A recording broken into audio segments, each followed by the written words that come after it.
Hi guys, right, I'm here in this job up in King's Cross, and I just thought to show you how to freshen up grout, because a lot of this stuff here you can see is really old and chipped and manky.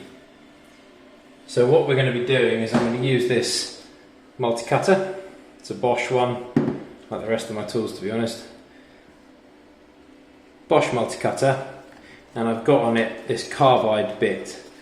It's got a very coarse scratchy surface, and effectively what you do is you run this along here, all in there, and you go all the way along, and then you literally touch it up with grout. So this is a really quick tip, quick tutorial. Using something like this makes it much quicker and cleaner. And I've got my hoover here as well, and I'm basically just going to take all the dust away as it's being created. I'll do some, I'll show you what it looks like, and then I'll show you the re-grout, and that'll be it, nice and quick. So it's been 20 minutes since I've filmed, since I started from here, and I've done 1, 2, 3 tiles, three and a half tiles, because I've gone behind the door as well. There is no dust. This is absolutely brilliant, as always, very happy with that. And I'm slowly getting there. I've turned this around slightly because what I found is going like this with this slightly more aggressive point helps to actually knock it and bang it, where going on this smoother side grinds it into a powder but doesn't necessarily chip it out in the same way. So doing it like that is much quicker, and I've still got good control of the tool. And what I've done is I've basically gone down until it's loose. I don't know if you can see the depth of that, but I'd say that's at least 1 centimetre at the deepest and 0.5 centimetre at the shallowest, so plenty of space to get loads of fresh grout down in there.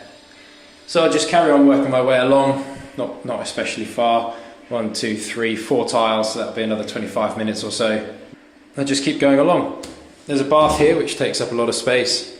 There's another 2 tiles and it's only half the size to there, so not long. I'll have this done soon enough, and then I can crack on with the tiling. So I have just finished scraping out all of this.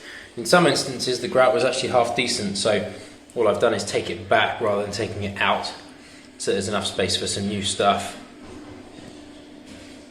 In other bits it all just popped out, so I've hoovered it all, it's clean, it's dry. I've swept it, and I've hoovered it again. And now I've got a simple grout float, a sponge which I'm going to make wet, so it'll be a wet sponge, and then multi-purpose grout. This is white stuff, kind of starts off looking like that, trowel it out and put it on, and you're good to go. So right, I'll start with this and I'll show you what it looks like after.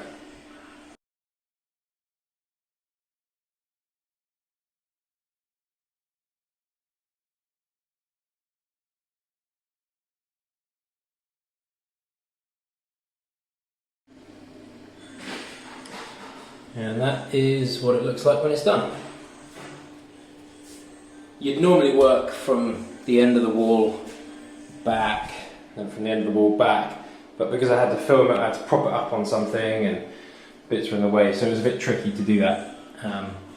But yeah, you saw me troweling it onto the float, squidging it into the gaps, and then wiping it off with the wet sponge after. I would really recommend going round after with a torch. If it's kind of dull yellow lighting like this stuff is, it's definitely worth going around with a torch or with your phone torch on, just to have a look and see what the edges look like, because you'll see if there are little bits of grout that have been left on there or not, and you get a much cleaner finish. So I'm only halfway through, I'm going to carry on now, got the rest of this to do. Bits like this, just to show you the finished floor. This is how it looks before and after. One little tip I would give, when you're going to wipe down with a sponge, do a small area with the float, trowel it in, float it in, do a small area, maybe kind of three tiles across and 2 high, something like that, 3x2 or 3x3, and then wipe down straight away, because a thin layer of grout left on the tiles in a warm condition, and it is quite warm in here, it will dry out pretty quickly and then start to set up, and then it makes it really difficult to get it off after. So I would just encourage you to do small sections at a time, have a go at it, and yeah, good luck. Hopefully that was helpful for you. If you did enjoy this, please do leave a comment, like, subscribe, all that good stuff, and see you on the next job. Cheers.